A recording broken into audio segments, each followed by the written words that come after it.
Hindi siya makatayo. Yan. Dito ka lang. Dahan-dahan lang. Kasi baka sa tagal-tagal na niyan nakaupo, ganyan lang. Kaya Oliver, sit down. Whoop! Ay, tignan nyo mga kababayan. Tignan nyo yung hair niya. Ito, ganito itsura ng buhok mga kababayan na 15 taon. Kaya Oliver, bubuhusan na kita ha? Buhusan na kita? Okay lang? Opya! Hayaan mo. Gusto niya umupo. Nahihirapan yung tuhod niya. May razor tayo sa sasakyan, no? Kasi hindi natin malilinis to hanggat hindi tanggalin tong...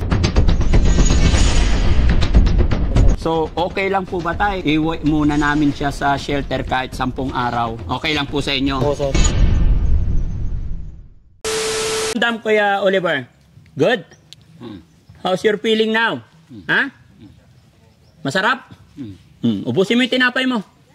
Yun mga kababayan, after 15 years po, napaliguan natin. After 15 years niya, dito sa kulungan, natanggalan natin siya ng napakahabang buhok. Ayan mga kababayan, kung titingnan nyo. Napakabigat. Kaya nung ginugupitan natin siya, mapapaiyak siya kasi talagang napapatingala siya. Napakabigat nito kasi ang kapal na ng putik, parang semento na. No? Pati yung kanyang kanyang mga pantalon.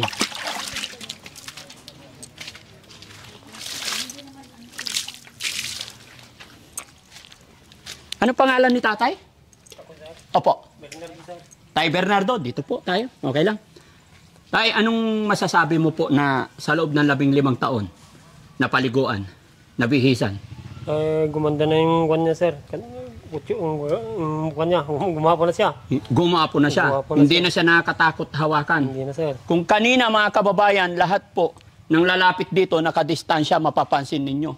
Dahil matalsikan man lang ikaw nang galing sa kanyang daliri, talagang pag hindi ka sanay sa mga ganitong tao, gaya ng aking sinabi mga kababayan, hindi mo kakayanin. Kaya muli po mga kababayan, sa mga kapanood ng bidyong ito, pasintabi po sa mga kumakain, At ito si Kuya. Dahil 15 taon, masaya siya na nakita niya yung kapatid niya na malinis na, nagupitan na. Paano ngayon to, Tay? Anong plano niyo po na nabihisan na siya? Ibabalik niyo pa po ba siya dyan? Kayo, sir, kung anong Hindi po. gawin natin. Kayo po ang tinatanong ko, sir. Kasi, gaya na aking sinabi, napaliguan na, naawa lang po kasi ako sa sitwasyon niya na napakarami.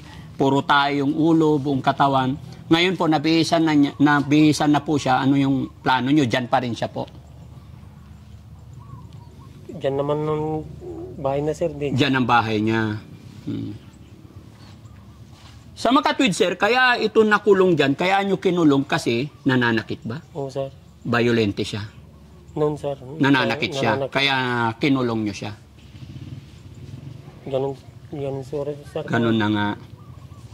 Yan mga kababayan, at ano't ano man po ang pinagdaanan or nangyari, pagpaumanhin nyo po mga kababayan, no? Bagamat hindi natin alam talaga yung kanilang mga dahilan or simula. Pero andito ang Team Daddy Frankie para gumawa ng tulong sa abot ng aming makakaya kasama ng aking team.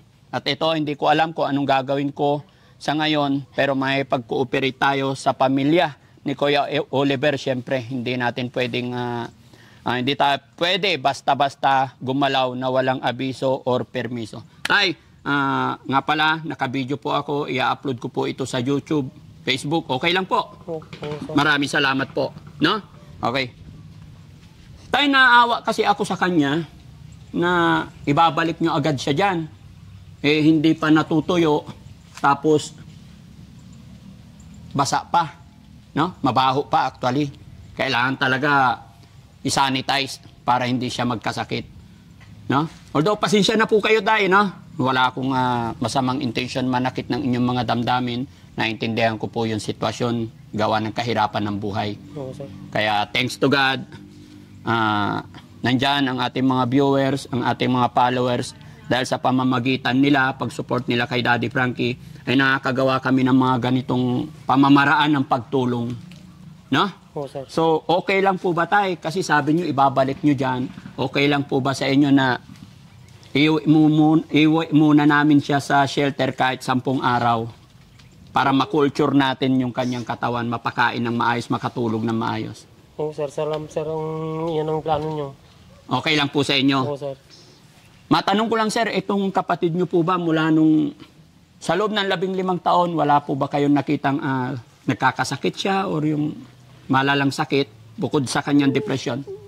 Noon, sir, hindi na makakain. Kaya, Hindi siya makakain noon. noon, sir, hindi na makakain. Gaano katagal yung... Maka isang araw lang naman, sir. Ay, isang araw lang. Bukod doon, tayo mga kakaibang sakit, bukod sa kanyang depression, may mga naramdaman po ba kayo? Wala na yata nang nakikitang siyang hindi naman cancer. Basta pagkain ko lang ang tinatawag niya, sir. Pagkain lang. Pagkatapos pakainin, buhusan. Oo, minto na pagka may pagkain na siya, sir. Pagka sumigaw ng gutom, saka pakainin. Oo, sir. Kaya Oliver, inumin mo yung tubig para lumakas ka lahat, ha? Para ma-drain.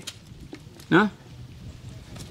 Kasi yung iniinom niya kanina, saan yung tumbler niya tayo?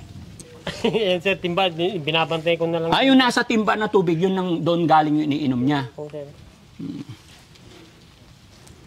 So, yun mga kababayan, mga kabarangay, no? Bigyan niyo ako ng opinion, suggestion po, o may mga reaction po kayo para ma-correct ni Daddy Frankie kung ano yung mga pagkakamali or para mas mapaganda pa. Mag-comment lang po kayo dyan kung ano ang mas magandang gawin mga kababayan. Pero sa ngayon, ito po yung kasunduan namin ni Tatay. Pansamantala, iuwi natin ito sa shelter bagamat hindi ko alam kung paano kasi medyo malayo. Ilang oras ang biyahe, Kuya Rizky? 5 oras kalahati? O sige, titignan natin, no? Pero okay lang yan, para sa ikabubuti at maging maayos ang kalagayan ni Kuya Oliver. Pero tay, gaya ng aking sinabi, partial and official, no? Ang sinasabi ko sa inyo, mga 10 araw. At kung ano ang magiging resulta, babalik kami dito para makapag-usap. At syempre mga kababayan, no, magpapasalamat muna po ako kay Ballpoint Man na siya po yung naging tulay para makita at matulungan natin ang ating kapatid. Dito, sir.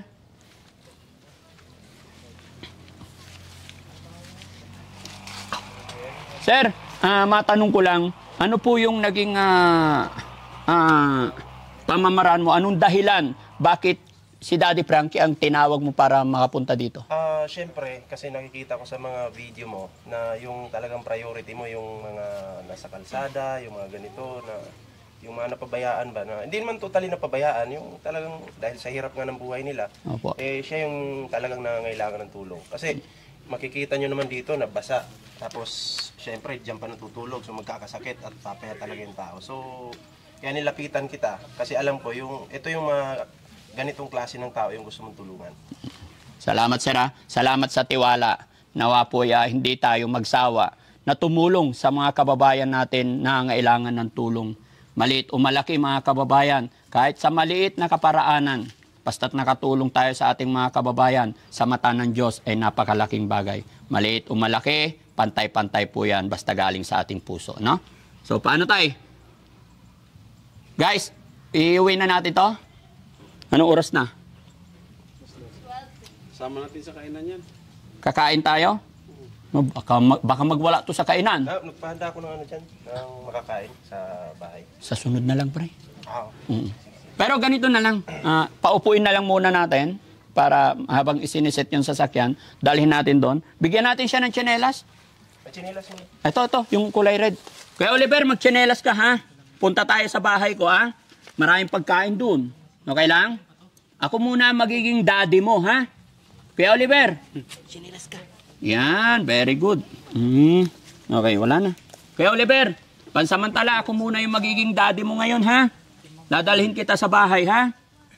Para tumaba ikaw, ha? Pero tay, kung sakasakali dalhin namin ito sa bahay pagamutan, pwede ka po bang sumama mag-assist sa amin? Kahit sa una lang. Kasi pag dinadala ito sa pagamutan, kayo po ang makakasagot ng mga katanungan. Okay lang po ba? Kukunin mo ako dito, sir. Yes po, dadaanan ka namin. Kung sakasakali. Magbibigay ako ng message kay Ballpoint Man para makapaghanda ka rin. Oo, sir. Pero ang sir, iayos muna natin yung sitwasyon niya doon. Pakainin muna. No? Oo, sir, para kung naman guminhawa yung ano niya, sir. Pakiramdam niya. Sige po. Ano lang tay, support lang kailangan namin, suporta ng pamilya. Tulong na rin natin sa ating kapatid. Ano po? Oo, sir. Sige. So guys, paano? Dalhin na natin doon para mawala na dito sa putik-putik. O, kailangan may upuan. Yung sasakyan hindi ba kaya i-atras dito? Ay, kaya, sir. Lakad ka, Kuya Oliver, doon tayo. Halika. Doon tayo. Halika, para walang putik. Doon. Halika, tayo ka. Tayo. Tumadir ka na, oh. Doon tayo, doon. Tumadir ka. Doon. Tumadir ka. Para mawala sa putik, doon na lang. Para hindi siya bumalik dyan. Kasi marumi pa yan. Doon sa lagpas ng baka.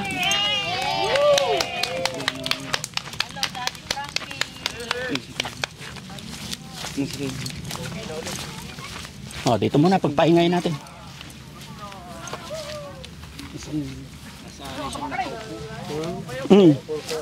Isang taon, ay ano, 15 taon ba naman eh.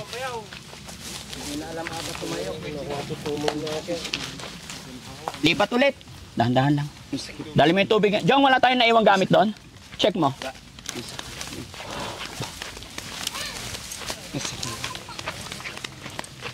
Pahinga ulit dito. Yan, kasi doon mahaba na. Okay ka lang, Kuya Oliver? Huwag kang matakot sa akin, ha? Ha? Kaibigan ako, ha? Ha? Ilang taon na siya tayo? 41 yata, sir. Sabi naman nila mga kabatsa, 40 baka 41 na rin suri. Baka 41 na.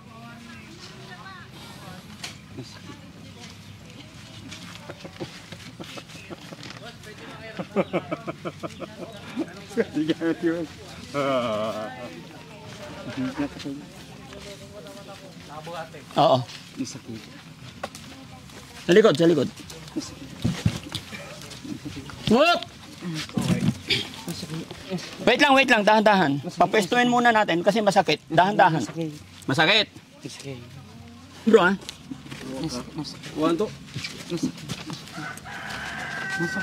Masakit? Hindi, okay lang. Yan. Hindi masakit yan.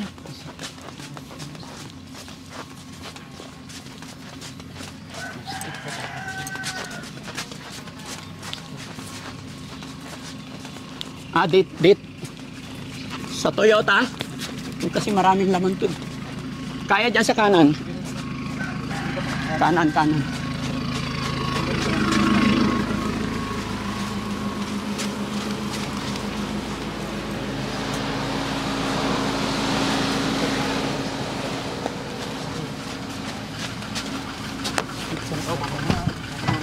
Baba mo na. Dito ako. Pangako dito. Walang karton? Karton muna. May karton? Baka kasi umihi eh. Hurong natin yung para hindi maarawan. Habang hurong natin. Yan, dyan muna. Ay, pupunta na si David no? Ay, David pala. David. Pero sabi niya, Oliver. Kahit karton lang muna. Pasya ka dyan. Kasi baka umihi eh. Wala, hintay lang ka. Hindi ka kayanin. Pero lagay mo rin pa sa mata. Suporta lang. Tapos diretso na to biyahe. Doon na tayo kakain sa bahay. Ha? Kaya pa, di ba? Ha? Pre, asan na yung... sige, mamaya, nasakay ko lang to. Yan, sapin mo yung karton para sigurado. Tapos ano, sa ibabaw yung damit. Sa ibabaw yung damit. Ha? Ba't ka umiiyak? Miniginaw lang to. Sige, okay. Okay? O, tara. Lipat ka na dun, ha? Lapit muna natin to. Isa dun sa loob. Sino ba isa sa loob? O, sige, kayo na lang. Hindi, nandun si Rizky. Lapit lang muna. Okay.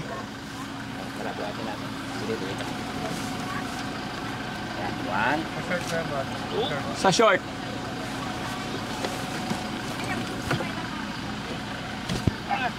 Yon. Katabi mo na doon.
kababayan, no? Salamat sa Panginoon. Nailipat natin siya. Kaysa naman nandoon siya sa kulungan niya na kasama, tubig, tae, lahat. So, dito lang muna, no? Pahinga muna bago natin siya dalhin sa loob ng bahay, mga kababayan. Ang maganda dito para malinisan, painumin ng tubig. Exercise sa ano. Ha? Exercise po makatayo po. Oo, hindi. Siyempre, 15 years kang nakaganyan lang. Di ba? Kaya hirap. Pero mga 5 araw, 10 araw, ganyan lagi. Si may sugat siya, may eksima. Ay, sugat, kaya pala masakit. No? May sugat na, no? Oo. May sugat na yung dito niya. Kabila. O, yan. Pero, dati kasi, nakaganyan lang. O, ngayon, nakaupo na sa upuan, hanggang sa katagalan, pag natuyo na yung sugat niya, kaya pala ayaw niyang iganyan. Kasi, paanong hindi magkakaganon? Nakapantalon siya for 15 years. Tapos yung tae niya, nakapantalon, doon lang yung tae niya, dyan nalalaglag, naipon. Okay ka lang? Dito ka muna titira, ha? Kuya Oliver? Anong pangalan ko? Anyay nagan ko? Ha, lakay? Anyay nagan ko? Daddy Frankie? Ha? Ako si Daddy Frankie. Ikaw, anong nagan mo? Ha? Anyay nagan mo? Kanina nagsasalita to eh. Ganyan lang talaga yan, mga kababayan. Ang daming lisa. Mamaya, pahinga muna tayo. Maghihilamos din ako, guys. Papahinga lang kahit siya, pagpahingayin din natin, ganyan lang. Ganyan lang muna. No? Tapos, pagka anong oras na, mamaya pag malamig na hapon, papagupitan natin, razor. Charge niyo yung mga razor, no? Tapos para kukulture natin yung katawan niya, mga kababayan. Okay? Apir! Apir mo na! Give me 5! Give me 5! Hey! Oh, wala. Give me 5! Give me 5! Busog to eh. Ubus niya yung yung isang supot na sliced bread. Naubos niya eh. Give me 5! Ha? Ano daw? Kanta ka muna, kanta. Kailan magtugtog tayo ng radyo dito para matuto. Nailipangan siya. Hindi pa kasi sa condition. Oo, naninibago lang. Nahilo rin po yan sa biyahe. Nahilo rin, 15 years ba naman eh. Tama. Sa biyahe yan. Nahilo. Namumutla yan. Sa biyahe yan. Mukha yun yung plastic ah.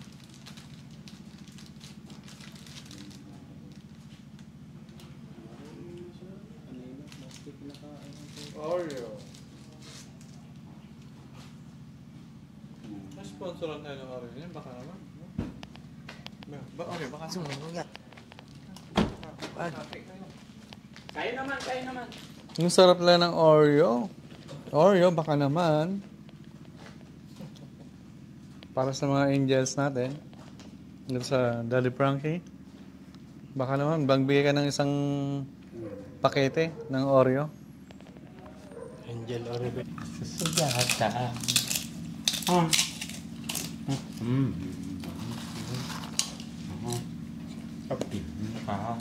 Okay, doon sa puno.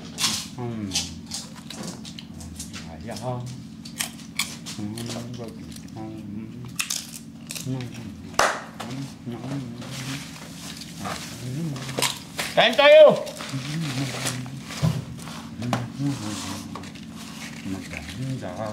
Sarap! Ito muna tayo sa likod kay malamig dito, mahangin.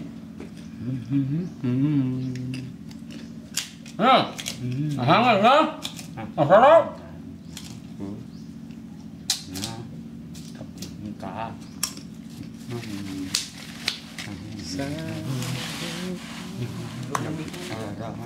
Pa? Ikaw lang, aliyah. Ikaw lang, mamahal. Puso ko ang mapapatay. Ano yung kinakanta niya doon sa kulungan niya kanina? Ne? Nasanay na ako na Pangako sa'yo. Nasanay na ako na kapiling ka sa gabi't araw. Ikaw ang kapiling, ikaw ang pag-asa. Kanta mo kayo. di lang opo ko nakakasam di lang masasaktan. Pangako sa'yo na lang, pangako sa'yo. Pangako sa'yo, Na kapiling ka ipaglalaban ko.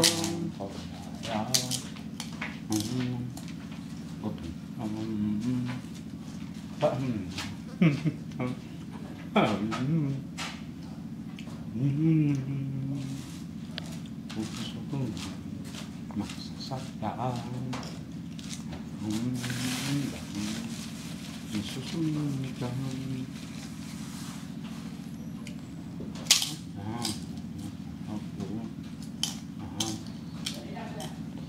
Nag-overrate na sa ito.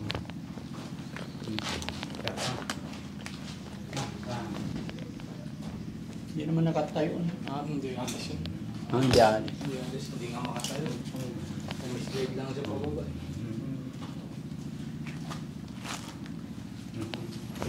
Ha? Dadali natin sa pagamutan. Ha? Oh?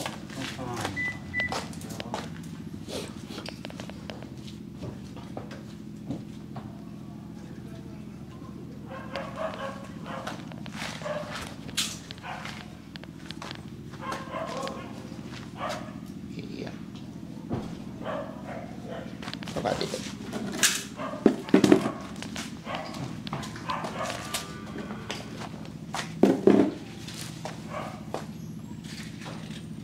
Puro kain ang gusto niya eh, no? Nagutuman ka? Yeah, Oliver? Dito sa amin, hindi ka na magugutuman, ha? May sipon siya eh. May sipon. Huwag kang mag-alala, ha? Kunting oras na lang, kunting araw na lang, papagamot ka namin. Dalhin ka namin sa pagamutan. Nakakaawa yung sitwasyon niya, mga kababayan. Daig pa niya yung mga kababayan, kung makita nyo yung bahay niya, yung kulungan niya, daig pa niya yung baboy. Malinis pa yung sitwasyon ng baboy compare sa kanya.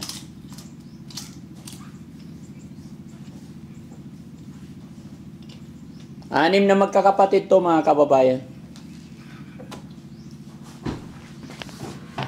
Naiyak siya nung sinabi kong anim na... Di ba? Anim kayo magkakapatid?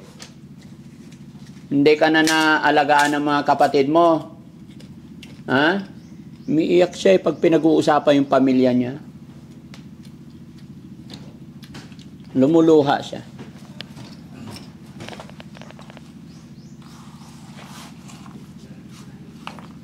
Anong pangalan ng mga kapatid mo, Kuya Jerome? Ay, ano? Oliver. Ha? Ano pangalan ng manong mo? Manang? Ano yung inaganti yung manang mo? Kuya Oliver, ano yung inaganti yung manong mo? Timanang?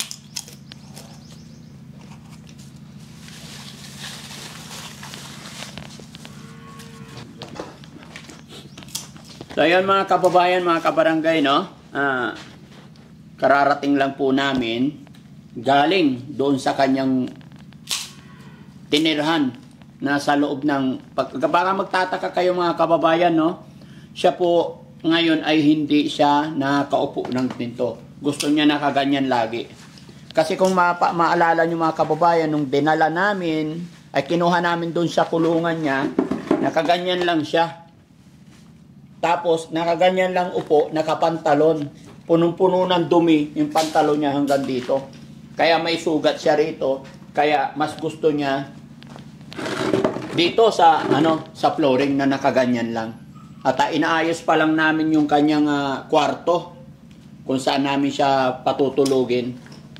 Dahil kararating lang, no? Kaya pansamantala dito muna.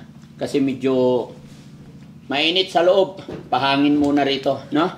Tapos nagpapaluto pa kami ng tanghalian. Saglit lang, Kuya Oliver, ha? Mamaya-maya lang kain tayong kanin, no? Parang si ano rin. Pero ang kakaibahan ito, mahilig kumain.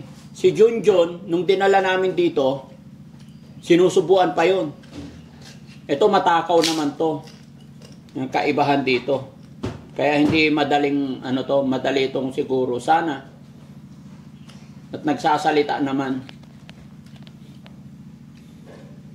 Sabi nila mga kababayan, kaya nila ito ikinulong sa loob ng 15 taon dahil nananakit daw to. Kaya takot na takot sila.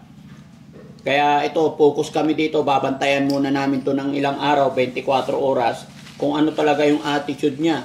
Pero lalabas po yung attitude nito mga kababayan after 3 days po.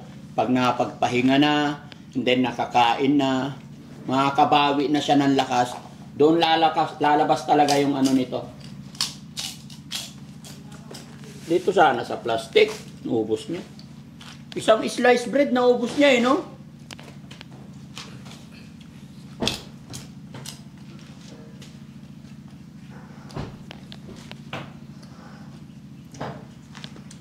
Okay, ayusin muna natin yung pagkain.